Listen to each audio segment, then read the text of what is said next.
Hello and welcome to this very special edition of pre-budget discussions that we are having on the channel, and today is our AMC special.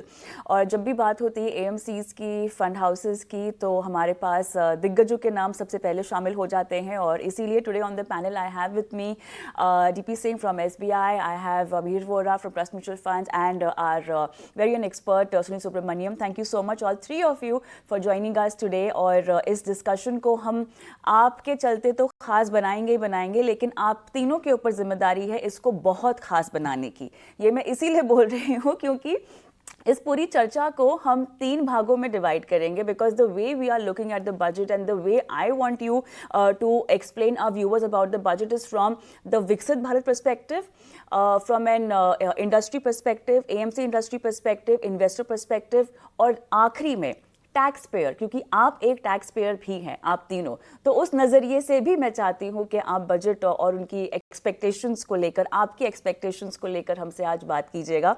तो चलिए, let's begin, and DP sir, I'll come to you first. So let's pick up the Viksit Bharat angle first.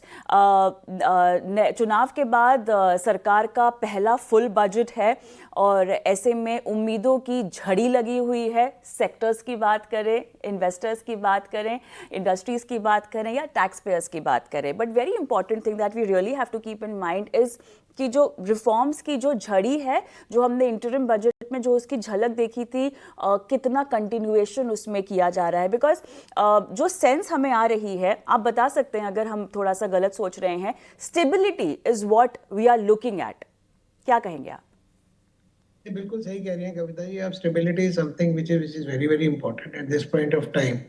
It's not only the local what we feel, सबसे ज्यादा जरूरी तो यह है कि internationally क्या हो रहा है कि आज की डेट में हमें सबसे बड़ा जो आज की डेट में अनसर्टेनिटी, और ऐसे के जो पूरे देशों का दिग्गज USA में जो ट्रम्प साहब आए हैं उनकी क्या पॉलिसीज रहती है, how that is going to shape up our economy. तो वो एक इम्पोर्टेंट हिस्सा है जिसकी वजह से आजकल थोड़ी अनसर्टेनिटी बनी हुई है। टेम्परेरीली जो मार्केट हम इसमें वॉलेटिलिटी देख रहे हैं। परंतु जहां तक बजट का सवाल है, budget is going to be in my view the tax compliances are very very good. ज्यादा से ज्यादा लोग टैक्स रिटर्न भर रहे हैं, GST collection is very robust, और उसके अलावा ये जो अपने डायरेक्ट टैक्सेस ओवरऑल देखें other than income tax also, वहाँ पे भी अच्छी बढ़ोतरी हो रही है। तो मेरे को उम्मीद तो है कि, और कंजम्पशन का एक इशू है तो उसको देखते हुए एक तो ये जरूर दिमाग में आता है कि कुछ ना कुछ जीरो टैक्स वाली जो कैटेगरी है वो ज्यादा बढ़ेगी और लिमिट वगैरह शायद बढ़ाने की उम्मीद है। तो उसकी वजह से कंजम्पशन में भी बढ़ोतरी होगी और इन्वेस्टमेंट्स में भी बढ़ोतरी होगी।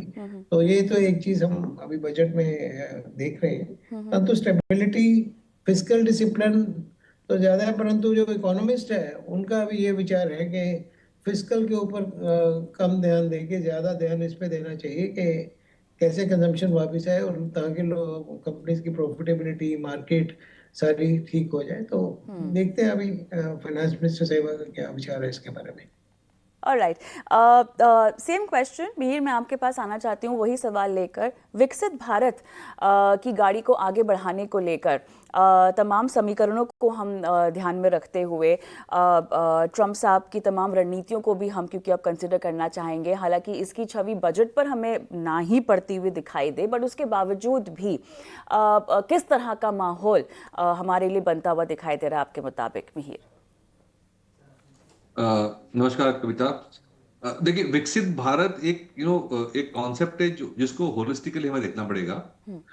उसमें 2-3 में अगर पहलू बताऊं तो एक तो रहेगा ओवरऑल जॉब क्रिएशन एंगल, दूसरा रहेगा quality of life and the overall quality of living मैं कहूंगा। तो मेरे ख्याल से जो हम जिस जिस पथ पे जा रहे हैं उससे ऐसा लग रहा है कि गवर्नमेंट को जॉब क्रिएशन और मेक इन इंडिया का जो कॉन्सेप्ट है वो अच्छी तरह से डेवलप करने की ट्राई की जा रही है। तो हम डेफिनेटली ये देख रहे हैं कि बहुत सारे सेक्टरों में जो PLI स्कीम रोल आउट की गई थी उसमें मिक्स्ड बैग मिला है, लेकिन काफी सारी अच्छी सक्सेसेस भी मिली है।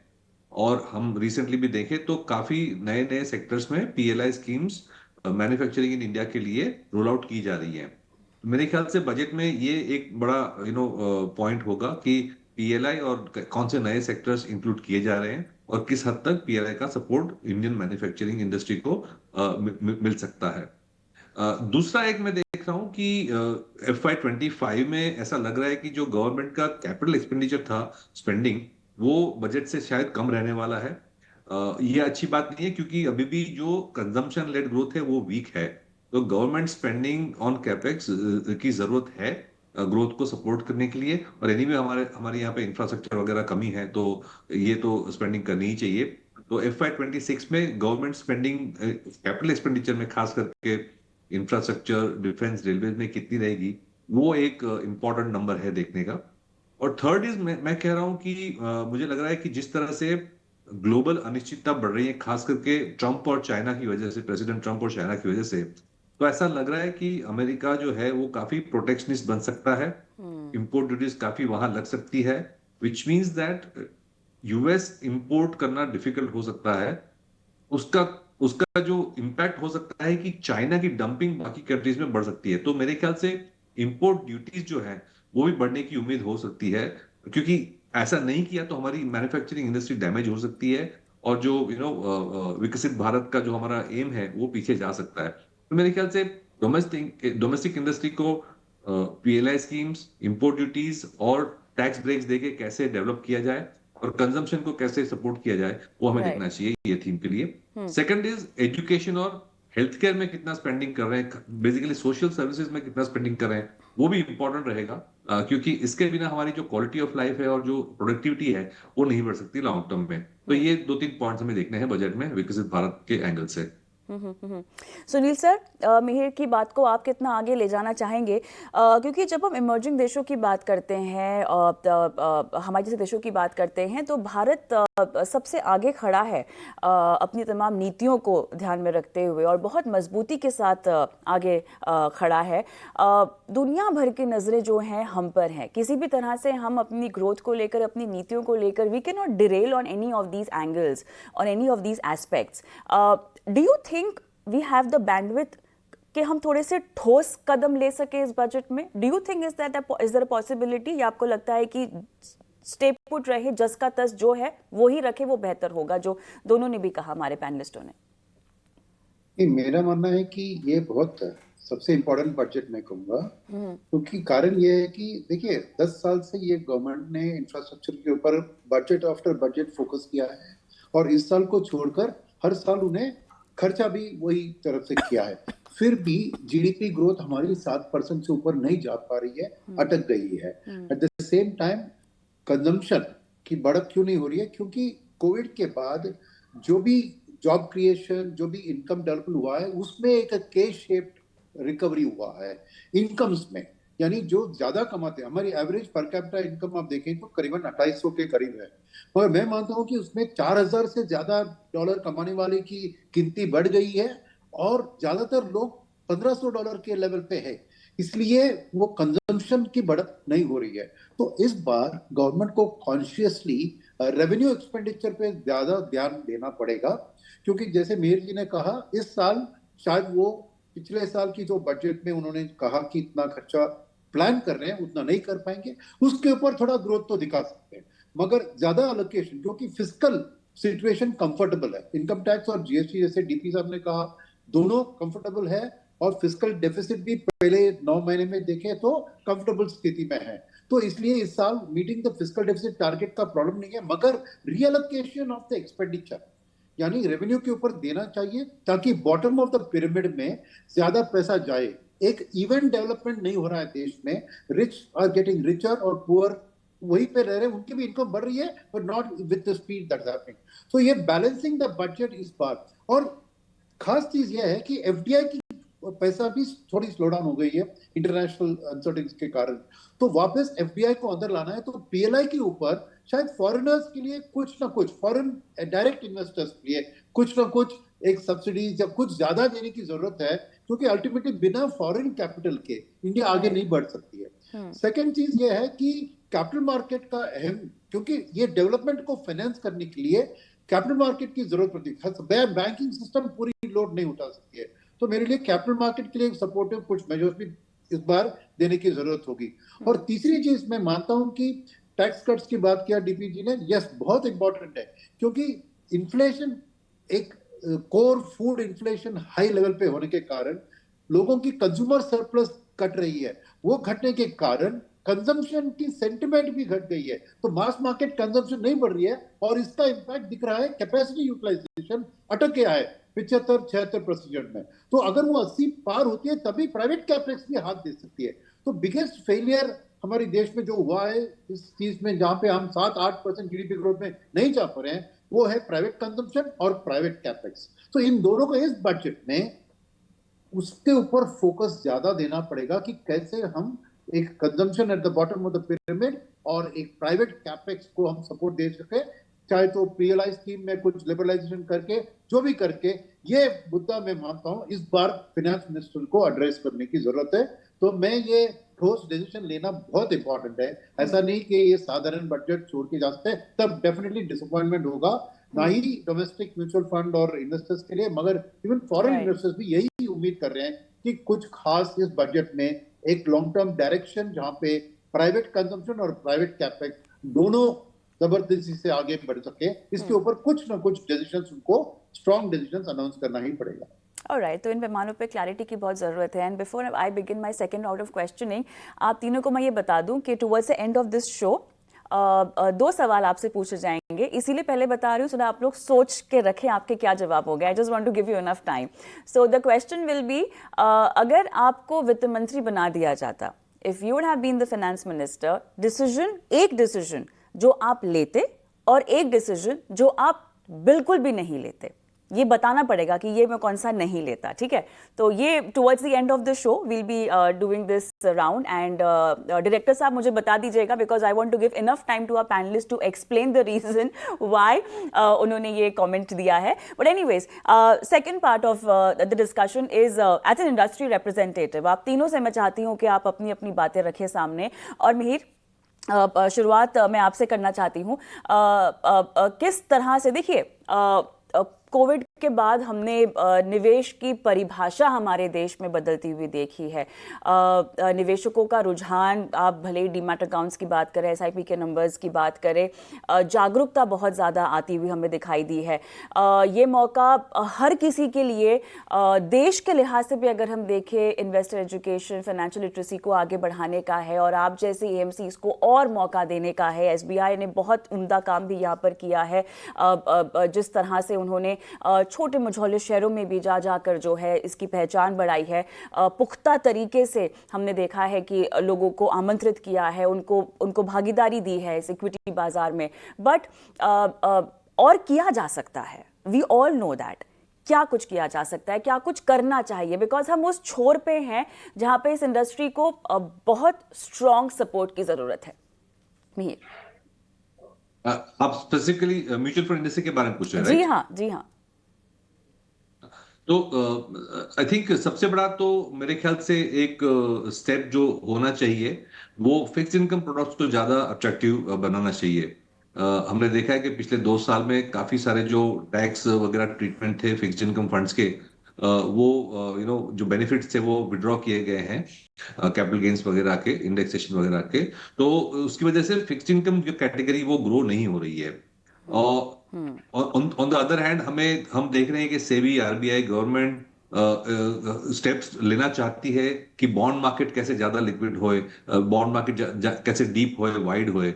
लेकिन म्यूचुअल फंड जो सबसे ज्यादा एक्टिव प्लेयर्स हैं वो पिछले 3-4 सालों में काफी श्रिंक हो रही है इंडस्ट्री। तो मेरे ख्याल से some benefits for the fixed income products in the mutual fund अगर मिल सके तो मेरे ख्याल से म्यूचुअल फंड इंडस्ट्री का जो ग्रोथ है उसके लिए बहुत अच्छी चीज हो सकती है। बिल्कुल। डीपी सर, देश की सबसे बड़ी एएमसी हैं आप, और ऐसे में इतने सालों का सफ़र है आपका। एक मेरे ख्याल से अनुभव की खान है आपके पास, जहां पर आपने बाज़ार को बदलते हुए देखा, सरकारों को बदलते हुए देखा, नीतियों को बदलते हुए देखा। उसके बावजूद हम देख रहे हैं कि जो एक ग्रोथ स्टोरी आपके दम पर हमारे देश ने देखी है, जहां तक इक्विटी बाज़ार में भागीदारी की बात है, वो सराहनीय है। आपकी तरफ से किस तरह के सजेशंस टिप्स और सुझाव, रिकमेंडेशंस आप इस शो के जरिए देना चाहेंगे? देखिए, सबसे पहले तो ये जो मीर साहब ने बोला कि फिक्स्ड इनकम वाला, वो बहुत ज़रूरी है। क्योंकि जिस वक़्त ये टैक्स विथड्रॉल का डिसीज़न लिया गया, तो उस वक़्त शायद ये सोचा गया कि डेट फंड और फिक्स्ड डिपॉज़िट तो एक ही तरह की चीज़ है, तो इसको डिफरेंशियल ट्रीटमेंट क्यों मिलना चाहिए? Somehow this logic was built in and this was conveyed to the powers to be. परंतु मैं ये बोलना चाहूँगा कि डेट फंड और fixed deposit are two different things, क्योंकि जो बंदा डेट फंड में पैसा लगा रहा है, वो एक रिस्क ले रहा है, वो ड्यूरेशन रिस्क ले रहा है, वो इंटरेस्ट रेट रिस्क ले रहा है।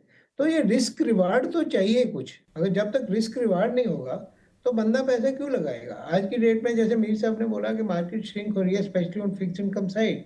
अगर हमारी 10 साल की यील्ड या जो यील्ड्स हैं जिस रेट पे चल रही हैं, एक सेफेस्ट सॉवरेन पेपर की जो यील्ड चल रही है, बैंक डिपॉजिट का रेट उससे बहुत ज़्यादा चल रहा है। तो उसे में और अगर टैक्स ट्रीटमेंट सेम होगा, तो डेट मार्केट कैसे डीपन होएगी, कैसे लिक्विडिटी आएगी? तो कैपिटल मार्केट का एक debt market, fixed income market का बहुत एक डीप होना बहुत ज़रूरी है।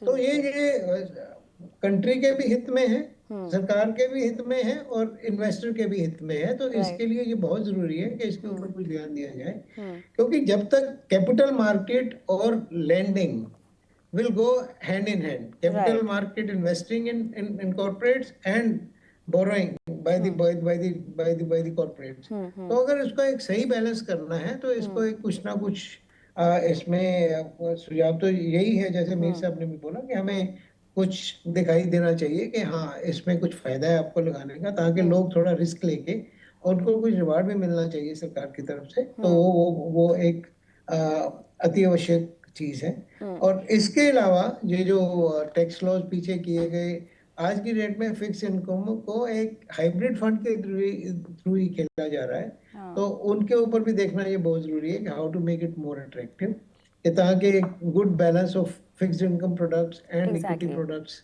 Are being brought in.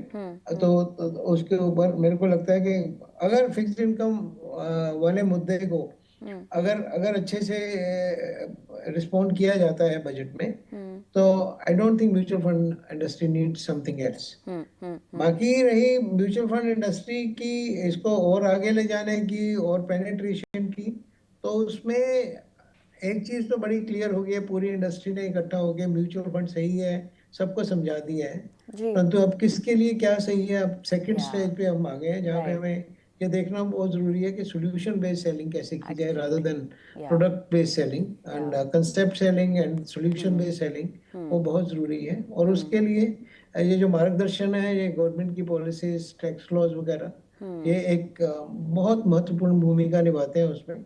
So we'll wait and watch, and we are hopeful that best will come out.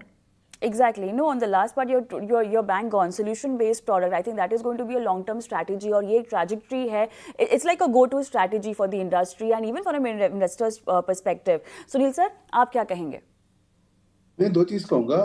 एक वो फिक्स्ड इनकम की बात थी जो मीर जी और डीपी जी ने कहा, उसमें मैं कह रहा हूँ कि अगर गवर्नमेंट की सोच है कि फिक्स्ड इनकम और फिक्स्ड डिपॉजिट्स दोनों सेम लेवल टैक्सेशन सेम तरीके से देख रहे हैं, तो एक चीज है कि जो फॉरेन में है, जो यहाँ पे नहीं है, वही यहाँ पे लिक्विड फंड्स और मनी मार्केट फंड्स को चेक रेटिंग की फैसिलिटी देनी चाहिए, क्योंकि तभी लोगों का सेविंग्स भी इधर आके इसमें डायरेक्ट, ये गवर्नमेंट यहाँ अलाउ नहीं करके, इसलिए यहाँ पर ग्रोथ, अगर आप लेवल प्लेइंग फील्ड दे रहे हैं तो यहाँ भी चेक रेटिंग लिक्विड फंड्स में देंगे। क्योंकि आज भी देखिए penetration of mutual fund as a percentage of GDP India का 17% है, वर्ल्ड का एवरेज 68% है। हम क्वार्टर में इतने एफर्ट्स किया हमने, हम म्यूचुअल फंड है ये सब, खाली 5 करोड़ ही यूनिक पैन्स है, वेरस स्टॉक मार्केट में 12-11 करोड़ लोग डायरेक्ट इक्विटीज और एफ&ओ में निवेश कर रहे हैं। तो लेवल प्लेइंग फील्ड कर रहे हैं, तो चेक रेटिंग फैसिलिटीज भी अलाउ कीजिए, ताकि फिर लिक्विड फंड्स का भी एक बूस्ट आ जाएगा और पीपल को भी एक म्यूचुअल फंड है, उसका पैसा अल्टीमेटली देश की फाइनेंसिंग में थ्रू लेंडिंग टू कॉर्पोरेट्स में आ जाएगा। सेकंड, सॉल्यूशन बेस्ड की बात की, उसमें मैं खास ये कहूंगा कि लॉन्ग टर्म इन्वेस्टमेंट को सपोर्ट करना है तो रिटायरमेंट प्लानिंग फंड्स और चिल्ड्रंस फंड्स, ये तो कैटेगरी सॉल्यूशन और कैटेगरी है, उनको एटलीस्ट आप ऑन मैच्योरिटी टैक्स फ्री कीजिए ना। क्योंकि Right. 10 साल 15 साल 20 साल के लिए ये निवेश हो रहे हैं, उसके बाद भी आप टैक्स लगाओगे तो नेचुरली लॉन्ग टर्म सेविंग को नहीं प्रमोट कर रहे। तो मेरा ख्याल कि सोल्यूशन बेस्ड फंड जैसे रिटायरमेंट फंड और चिल्ड्रंस फंड, उनके लिए आप ऑन मैच्योरिटी तो टैक्स फ्री कीजिए। बजट में अगर ये दो डिसीजन के और बढ़ सकते हैं तो बहुत बढ़िया होगा industry. All right. This brings me to the end of this show and आप तीनों को सवाल पता है, so DP sir, I'll come to you first.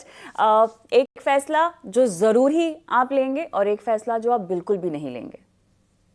देखिए, जब ये सरकार 10 साल पहले आई थी 2014 में, उन्होंने एक बहुत रेवोल्यूशनरी काम किया था जिसको बोला था जनधन, जिसमें बहुत लोग इकट्ठे होके बैंकिंग सिस्टम से जुड़ गए थे। अभी समय आ गया 10 साल के बाद जितनी तरक्की हुई है कि अभी समय आ गया जन निवेश का। I think we need to have a revolutionary step जहाँ पे बॉटम ऑफ द पिरामिड कैसे कैपिटल मार्केट का फायदा उठा सके, उसके लिए मैं जरूर कोई ना कोई लूंगा स्टेप, ताकि ये जो जैसे सुनील सुब्रमण्यम जी ने बोला कि हमारे सिर्फ 5 करोड़ यूनिक इन्वेस्टर हैं, तो 5 करोड़ से अगले 5 साल में 15 करोड़ कैसे बन सकते हैं, और कैसे bottom of the pyramid, middle of the pyramid, जो मिड वैली है, उनको कैसे इसमें जोड़ा जा सकता है। We have very very strong fintechs, we have got very strong DPA, digital public digital infrastructure. How to harness that and do it with the help of the government, maybe with the infrastructural so that it becomes viable.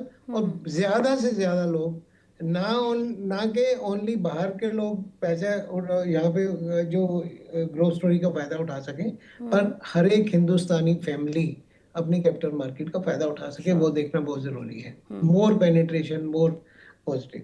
And one thing which I will not like it to happen is, वो सिर्फ यही है कि ऐसे जैसे सुब्रमण्यम ने बोला, no bad news is good news, no surprises, कुछ भी नहीं होगा तो सब कुछ ठीक ठाक है, टैक्स लॉ यही रहे, सिर्फ फिक्स इनकम के ऊपर कुछ कर दें, बाकी सब ठीक है, उसमें कुछ और चिंता की जरूरत नहीं। All right. No bad news is good news. Mihir, if you are the finance minister, decisions that you will take, one decision that you will definitely take and one which you will not. कविता, देखिए, जब STT introduce किया गया था तो उसका logic ये था कि कैपिटल गेन्स कम करेंगे, लेकिन अब कैपिटल गेन्स भी है और एसटीटी भी है। तो ग्रेजुअली मेरे ख्याल से दोनों नहीं होने चाहिए, दोनों में घटौती होनी चाहिए, या तो दोनों में से एक कम होना चाहिए, नहीं होना चाहिए। वो आइडियली कैपिटल मार्केट्स के लिए बहुत ही प्रोडक्टिव रहेगा। और आई थिंक माइंडसेट ये होना चाहिए कि पाई को कैसे ग्रो किया जाए, मार्केट कैप को कैसे ग्रो किया जाए, ना कि मार्केट से कितना एक्सट्रैक्ट किया जाए। तो अगर ऐसी सिंप्लीफाइड हम टैक्सेशन पॉलिसी बना सकते हैं तो कैपिटल मार्केट्स के लिए और देश के लिए लॉन्ग टर्म में काफी अच्छा रहेगा। क्या नहीं करना चाहिए, I don't know, as DP sir said, no bad news is good news, और कुछ भी जो है वो रेट्रोस्पेक्टिव इफेक्ट से ना किया जाए, एंड मेक श्योर दैट जो सिंप्लीफिकेशन है उसको ज्यादा कॉम्प्लिकेट ना करें। हमने काफी टाइम देखा है कि सिंप्लीफिकेशन की इंटेंशन से काफी सारी चीजें इंट्रोड्यूस करी गई थी, लेकिन ultimately they ended up becoming more complicated. तो आई थिंक जो ओवरऑल प्रोसेसेस हैं उसको ज्यादा कॉम्प्लिकेट ना करें। इंटरेस्टिंग। सुनील सर, इस बार फिस्कल डेफिसिट के अंदर जो भी रूम है उसको जो डेवलपमेंट के लिए काम में करते हैं उसको पॉपुलिज्म का एक शेड दे, यानी डेवलपमेंटल पॉपुलिज्म। क्योंकि जो भी खर्चा ये इंफ्रा कैपेक्स किसी भी क्षेत्र में कर रहे हैं वो पैसा bottom of the pyramid ultimately आम जनता को पहुंचनी चाहिए। क्योंकि अभी जनधन योजना और डायरेक्ट बेनिफिट ट्रांसफर के कारण लीकेज तो कुछ नहीं है, मगर जो भी काम कर रहे हैं वो सीधा नीचे तक फिल्टर होने वाली बात, यानी आम जनता के अंदर उनकी आमदनी बढ़नी चाहिए। ये उद्योगों में डेवलपमेंटल पॉपुलिज्म उनका मुद्दा होना चाहिए इस बजट में। और क्या नहीं करना चाहिए, मैंने ऑलरेडी कहा है कि ओल्ड टैक्स रिजीम को मत हटाइए, अब सेविंग की जरूरत है देश को, और इसलिए ओल्ड टैक्स रिजीम और न्यू टैक्स रिजीम दोनों को कायम रखिए। All right, that's the end of the show. Thank you so much. आप तीनों का बहुत बहुत धन्यवाद. Took out the time for this very special interaction today and for guiding our viewers and also enlightening them. Thank you so much for being on the show. आपसे अब budget के दिन जरूर मुलाकात होगी. धन्यवाद आप तीनों का. नमस्कार. Thank you.